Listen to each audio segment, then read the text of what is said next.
Hello students, आज हम contract costing में एक प्रश्न लेते हैं। पिछले वाले वीडियो में हमने 3 वर्षों के कॉन्ट्रैक्ट को बनाया था। आज हम देखते हैं कि अगर कॉन्ट्रैक्ट आने वाले समय में अनुमानित समय में पूरा हो जाए, अतिरिक्त लागतें लगाकर, अनुमानित लागतें लगाकर, तो किस प्रकार से हमें कैलकुलेशंस करनी पड़ती है, कैसे हमें अनुमानित लाभ के आधार पर इस वर्ष के लाभानी खाते में अपूर्ण जो ठेका इस वर्ष के लिए वो अपूर्ण है, उसमें लाभानी खाते में राशि को कैसे कैलकुलेट करके ले जाना है, इसको हम तय करते हैं। प्रश्न अपने पास में है कि ठेका प्रारंभ किया गया है 1 अप्रैल 2019 को और जो इसका कॉन्ट्रैक्ट प्राइस है वो है 5 लाख रुपया। ठेका 31 दिसंबर 2020 तक पूरा हो जाएगा। 2019-20 की वास्तविक लागतें और आने वाले 9 महीने की 31 मार्च के बाद के 31 दिसंबर तक की अनुमानित लागतें अपने को प्रश्न में दे रखी हैं। मेटेरियल इशूड है तो कॉन्ट्रैक्ट अकाउंट में डेबिट कर देंगे इनको। लेबर पेड है, कॉन्ट्रैक्ट अकाउंट में इसको डेबिट कर दिया जाएगा। लेबर आउटस्टैंडिंग है तो कॉन्ट्रैक्ट अकाउंट में आउटस्टैंडिंग है तो भी है इस वर्ष की लागत, इसलिए इसमें जोड़ दी जाएगी। लेकिन ध्यान ये रखेंगे कि इस वर्ष की लागत में चूंकि ये शामिल हो गई तो अगले वर्ष जो पेड है उसमें ये राशि शामिल है। इस वर्ष आउटस्टैंडिंग है तो अगले वर्ष के पेड में, ये पेड है अमाउंट, इस पेड में ये राशि शामिल है तो अगले वर्ष की लागत ज्ञात करते समय अपने को इसको सब्ट्रैक्ट करना है। फिर दूसरी और बात कि आउटस्टैंडिंग जो यहां पर है, अब एस्टिमेटेड जो कॉस्ट है उसमें 8,300 आउटस्टैंडिंग है, परंतु आप कॉन्ट्रैक्ट का पूरा हो जाने वाला है, 31 दिसंबर 2020 को पूरा हो जाने वाला है तो आउटस्टैंडिंग को भी चुकाना पड़ेगा, तो वो उस वर्ष की लागत तब भी रहेगी, उसमें लागत शामिल हो जाएगी। ऐसे ही प्लांट अपने को दे रखा है 25,000 रुपए का, तो कॉस्ट की तरह ये यहाँ पर अपने को डेबिट करना पड़ेगा। इसके ऊपर या तो डेप्रिसिएशन की रेट हो अपने पास प्रश्न में तो हम डेप्रिसिएशन डेबिट कर सकते हैं, और नहीं तो 25,000 रुपए का साल बेस वैल्यू जो बचेगा वो क्रेडिट पक्ष में लिखेंगे तो डिफरेंस डेप्रिसिएशन के नाम से डेबिट हो जाएगा। ऐसे ही सन्ड्री एक्सपेंसेस दे रखे हैं पेड और प्रीपेड, तो पेड है वो डेबिट कर देंगे, लेकिन जो प्रीपेड है वो प्रीपेड का मतलब इस वर्ष के संबंधित नहीं है, वो अगले वाले वर्ष से संबंधित है, परंतु चुका अभी दिए गए हैं तो इनको अपने को इस साल के कॉन्ट्रैक्ट में इसमें से घटा के कैलकुलेशन करनी पड़ेगी। और ये जो लागत है चूंकि आप इस बार घटा देंगे तो अगले साल इसमें जाके ऐड हो जाएगी, यहां पर आपको जोड़नी पड़ेगी अगले वाले साल की कॉस्ट में। ऐसे एस्टेब्लिशमेंट चार्जेस अपने को दे रखे हैं इस वाले पूरे वर्ष की 14,625। नीचे सूचना है, सामग्री बेची है, लागत 15,000 रुपए की थी और बेचा 18,125 रुपए में है, तो इसको मैं यहीं पर सीधा बोलता हूं कि सामग्री, पहले इनको डेबिट हम कैसे खाते में ले जाते हैं उसको देख लेते हैं और उसके बाद में फिर समायोजन को कैसे करना है वो भी देख लेते हैं। तो ये जो अभी अपन ने देखा एक्चुअल कॉस्ट यहां पर डेबिट कर दी गई है 90,000 रुपया, लेबर 75,000 रुपया, आउटस्टैंडिंग को इसमें जोड़ दिया है 6,250 को, प्लांट 25,000 रुपया सीधा डेबिट हो गया है ये, सन्ड्री है एक्सपेंसेस 7,250 और जो प्रीपेड है उनको माइनस करना पड़ेगा, लेस किया हुआ है ये, और ये राशि है बाहर आउटर कॉलम में 6,625। ऐसे एस्टेब्लिशमेंट चार्जेस है 14,625। तो ये जो डेबिट की राशियां थी वो सारी हमने यहाँ पर प्रदर्शित कर दी। इसके बाद में देखिए सामग्री बेची 18,125 रुपए में तो क्रेडिट पक्ष में आ जाएगा, लेकिन याद रखें हम कॉन्ट्रैक्ट अकाउंट पे नॉशनल प्रॉफिट कंप्यूट करेंगे। सामग्री के बेचने पर जो लाभ या हानि हो रहा है वो सीधा कॉस्टिंग P&L अकाउंट में ट्रांसफर कर दिया जाएगा। तो इसकी लागत है कितनी, 15,000 रुपया। तो इन दोनों का जो अंतर है वो P&L अकाउंट में देखिए ऐसे दर्शाया जाएगा। P&L account profit on sale of materials 18,125 sale price, 15,000 cost price, profit is 3125 directly credited to P&L account. It will not be included in notional profit. Separately it is credited to P&L account. फिर plant का एक बार 2875 रुपए में बेचा तो plant sold 2875 रुपए, और 31 मार्च 2020 को जो फाइनेंशियल ईयर का क्लोजिंग डेट है, प्लांट रहा साइट पर 7750 का। तो इसका मतलब हुआ इन दोनों का योग अगर अपन कर लें और 25,000 में से अगर माइनस कर दें तो plant consume during the year यानी कि डेप्रिसिएशन ऑन प्लांट डेबिटेड अपने आप ही आ जाएगा, परंतु जरूरत नहीं है अपने को सेपरेट कैलकुलेशन की। प्लांट कॉस्ट पे इधर है और इसका जो अवशिष्ट मूल्य है और बेच दिया गया है वो इस पक्ष में है। फिर देखिए सामग्री दे रखी है अपने को एट साइट 4250 की, तो ये मटेरियल एट साइट 4250 का जो इस साल एट साइट है। अगर प्रश्न में कोई अन्यथा सूचना नहीं है तो अगले साल वो वापस कॉन्ट्रैक्ट की कॉस्ट में शामिल हो जाएगी। वो कंज्यूमशन आज को शाम को जो सामग्री जहां पे पड़ी है या प्लांट पड़ा है, अगले दिन सुबह आके वो वापस कंजम्पशन में चली जाएगी। उस तरीके से वो अगले वाले साल की कॉस्ट में शामिल हो जाएगी। फिर अप्रमाणित कार्य की लागत दे रखी है 27,375। ये WIP का एक हिस्सा है। अप्रमाणित कार्य की लागत है 27,375, वो यहां पर है। अब है अपने पास में आगे सूचना अनुमानित लागतें। ये जब दे रखी हो प्रश्न में एस्टिमेटेड कॉस्ट, तो अपने को पता चल जाता है कि estimated cost to complete the contract given in question, it means we can compute estimated profit. तो इस साल के जो लाभानी खाते में जब अपूर्ण ठेका है, इस वर्ष के लाभानी खाते में कितनी राशि ले जाएंगे, वो लाभानी खाते में एस्टिमेटेड प्रॉफिट अनुमानित लाभ के आधार पर जो सूत्र है अपने पास में 4-5 अपने सूत्र लिखे हैं, हमने पहले समझे हैं वीडियो में, उनमें से एक सूत्र का प्रयोग हम करेंगे और लाभानी खाते में राशि को ले जाएंगे। अब अपने को कहा है कि अतिरिक्त जो प्लांट है वो और लगाया जाएगा, तो अगले साल की कॉस्ट में डेबिट हो जाएगा। प्लांटेड साइट है वो तो काम में आएगा ही, साथ में ये और हो जाएगा, और इसका जो अवशिष्ट मूल्य है वो बचेगा 3,750। तो ये क्रेडिट साइड में लिख के इसको हम कम कर देंगे। स्थापना व्यय, ये एस्टेब्लिशमेंट चार्जेस की बात कर रखी है। स्थापना व्यय प्रति माह गत वर्ष की तरह ही लगेंगे, तो ये 12 महीने के हैं और इस बार जो लगना है वो केवल 9 महीने का लगना है, तो 9 महीने के एस्टेब्लिशमेंट चार्जेस हम कंप्यूट कर लेंगे। आकस्मिकताओं के लिए आयोजन, रिजर्व फॉर कंटिजेंसी और प्रोविजन फॉर कंटिजेंसीज, ये लास्ट में हम एस्टिमेटेड कॉस्ट निकालते समय ऐड कर लेंगे। ठेका घाटा अपने को बनाना है, वो हम बना रहे हैं। कुल अनुमानित लाभ की गणना करनी है, तो टोटल एस्टिमेटेड प्रॉफिट अपन कंप्यूट अभी करते हैं। इसमें लाभानी खाते के लाभ के लिए अनुमानित लाभ को वर्क सर्टिफाइड और कॉन्ट्रैक्ट प्राइस के अनुपात में कम करना है, तो अपने को इस अनुपात में कम करना है। बीच में एक सूचना और थी, वो अब पढ़ लेते हैं अपन। 31 मार्च 2020 को नकद है 1,75,000 रुपए, जो वर्क सर्टिफाइड का 80% है, तो इससे हम वर्क सर्टिफाइड कंप्यूट कर सकते हैं।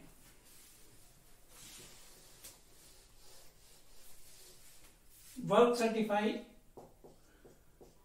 कितना हो जाएगा, कैश अपने को दे रखा है 1,75,000 रुपया, ये 80% है, तो 100% यानी कि वर्क सर्टिफाइड कितना होगा, वर्क सर्टिफाइड यानी 100% का 80% कैश रिसीव्ड है, कैश रिसीव्ड है 175,000। सो कैलकुलेटर से हम इसको करेंगे 2,18,750 आ जाएगा, तो ये यहां पर 2,18,750। ध्यान ये रखें, महत्वपूर्ण बात ये है कि जो वर्क सर्टिफाइड है वो हमेशा वैल्यू के ऊपर होता है और वर्क अनसर्टिफाइड वो हमेशा कॉस्ट पर होता है। इस प्रकार से इनका जब योग करेंगे तो ये 279,125, इधर भी 279,125 का योग, और बैलेंसिंग फिगर है वो है नोशनल प्रॉफिट, काल्पनिक लाभ, जो वापस यहां पर है, और अपने को बताना है कि इस काल्पनिक लाभ में से कितना हिस्सा लाभानी खाते में डालना है और कितना हिस्सा WIP रिजर्व में रखना है। तो प्रश्न में लास्ट में सूचना क्या रखिए कि आप अनुमानित लाभ की गणना कीजिए और लाभानी खाते में अनुमानित लाभ को वर्क सर्टिफाइड और CP के अनुपात में कम कर दीजिए। तो पहले अनुमानित लाभ अपने को ज्ञात करना पड़ेगा। तो ये आप सूचना है पूरा एक बार दिमाग में रख लीजिए, क्योंकि अपने को यहाँ पे कैलकुलेशंस वापस लेके आनी है। मैं इस पार्ट को छोड़ देता हूं क्योंकि अपने को ये यहाँ पर लिखना है और ऊपर ये वापस से कैलकुलेशन करते हैं। अब हम क्या करने जा रहे हैं, एस्टिमेटेड कॉस्ट कंप्यूट करने जा रहे हैं, एस्टिमेटेड प्रॉफिट भी कंप्यूट करने जा रहे हैं, ताकि कि नॉशनल प्रॉफिट का एक हिस्सा लाभानी खाते में ले जाया जा सके। यहां पर इस पार्ट को मैं रहने देता हूं, ये अपने को भी करना बाकी है। तो कंप्यूटेशन ऑफ एस्टिमेटेड प्रॉफिट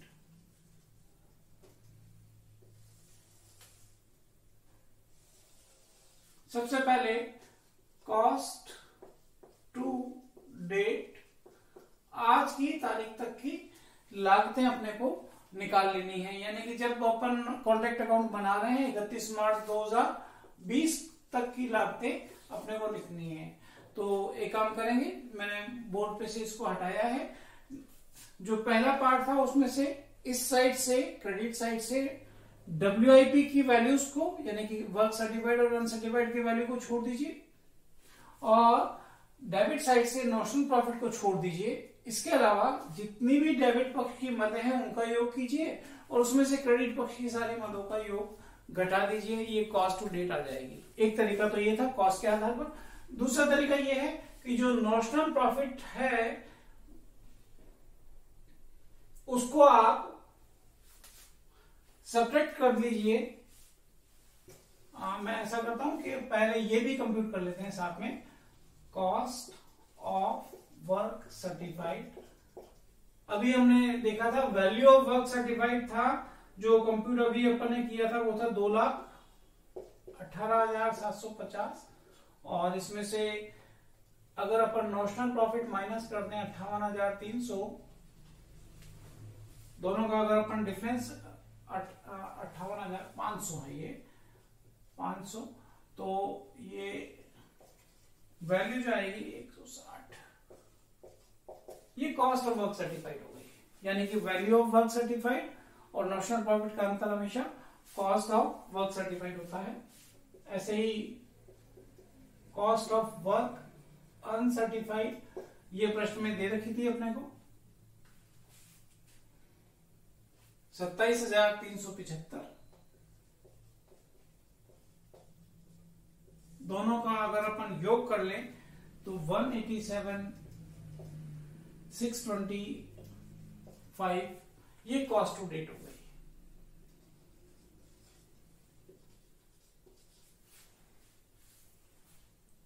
इसमें हम एस्टिमेटेड कॉस्ट को ऐड कर लें।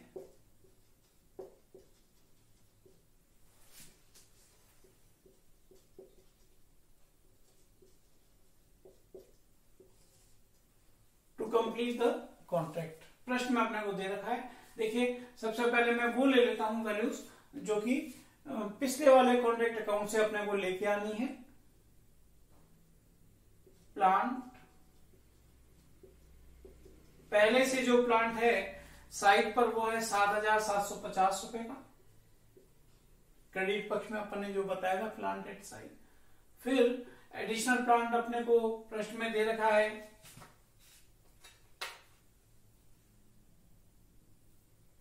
एडिशनल प्लांट जो लगाया 31,250 रुपए का।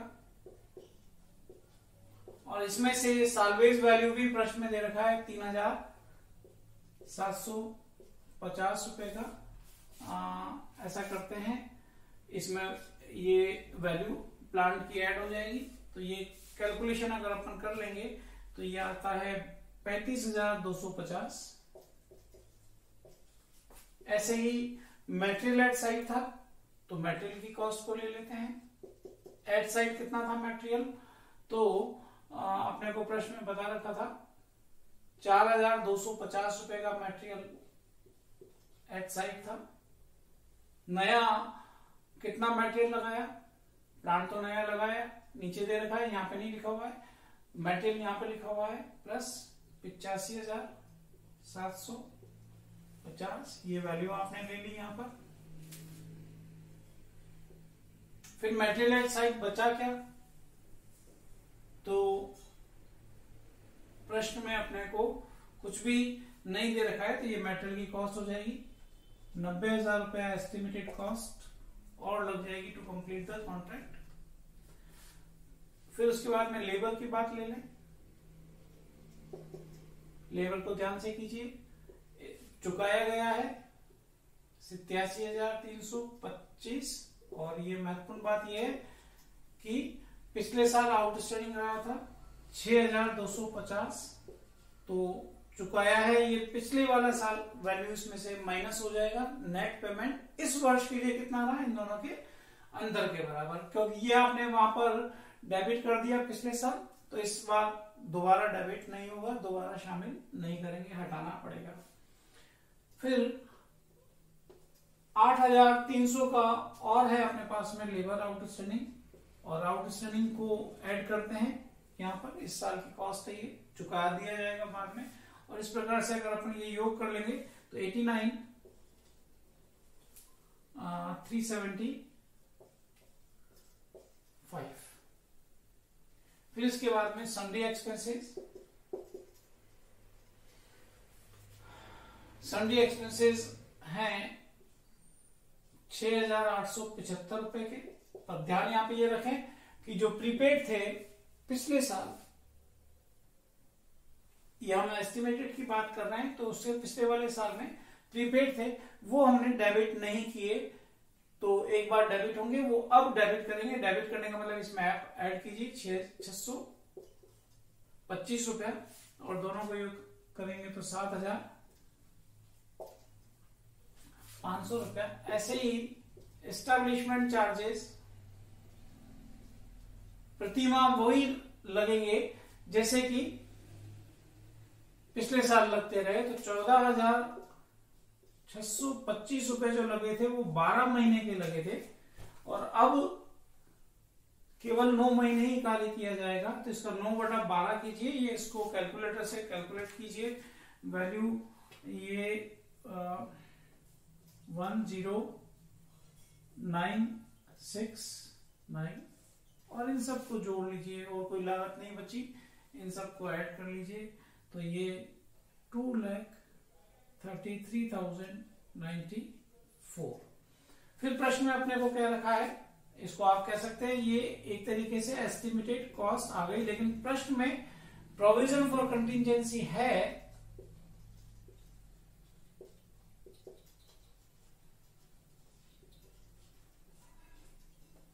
तो वो ऐड कर लें। प्रश्न में अपने को दे रखा था 10,800 रुपया प्रोविजन फॉर कंटिजेंसी है, तो इसको भी अगर आप ऐड कर लें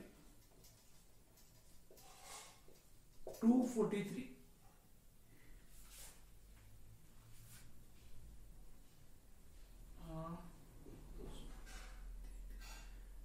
ये टोटल वापस से कर लें, ये अमाउंट आएगा, ये भी ऐड करना है अपने को, तो ये 4,20,790, और इसमें 10,800 को अगर आप ऐड कर लें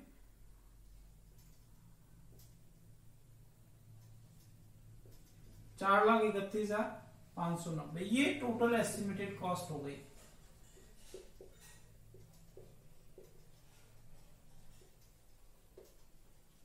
और अगर एक लाइन छोड़ के लिख रहा हूं मैं, कॉन्ट्रैक्ट प्राइस से इसका अंतर कर लें, 5 लाख रुपया कॉन्ट्रैक्ट प्राइस अपने को प्रश्न में दे रखा है, ये इससे अंतर कर लें, तो ये जो डिफरेंस है ये कहलाएगा एस्टिमेटेड प्रॉफिट।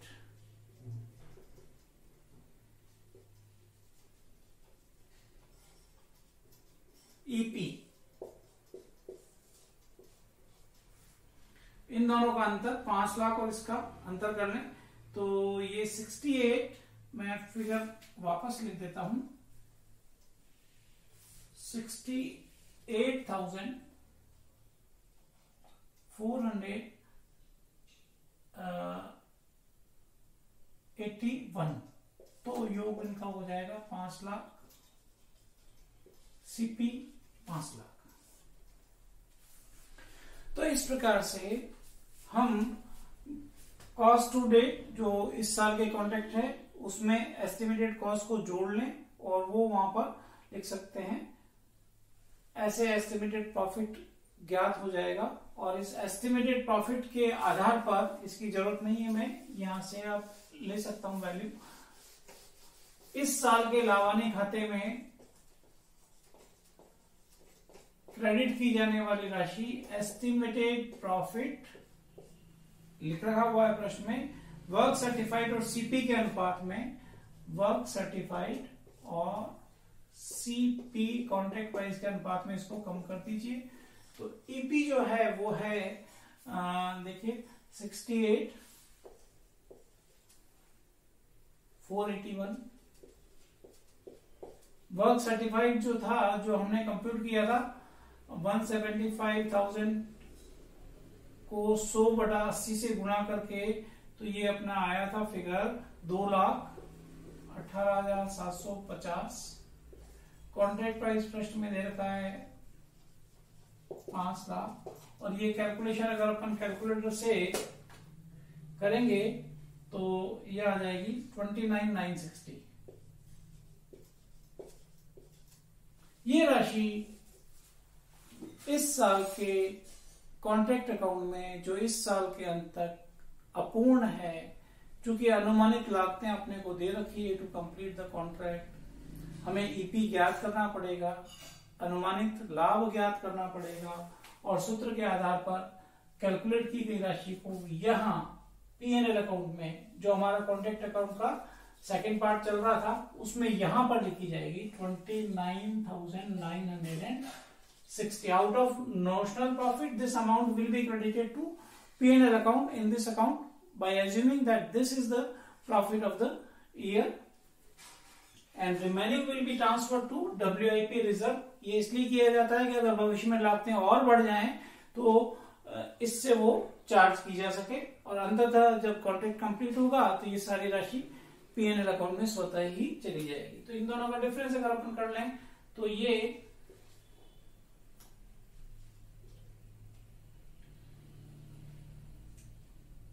28। तो इस प्रकार से WIP रिजर्व में ये राशि इस साल रह जाएगी। तो एस्टिमेटेड प्रॉफिट को कंप्यूट करने का ये एक तरीका है, जिसमें कॉस्ट टू डेट में एस्टिमेटेड कॉस्ट जोड़ी गई है। दूसरा एक तरीका और है कि एक अकाउंट वापस से बना लिया जाए और इसमें दोनों साल की लागतों को जोड़ते चले जाएं, डेबिट साइड में और क्रेडिट साइड में।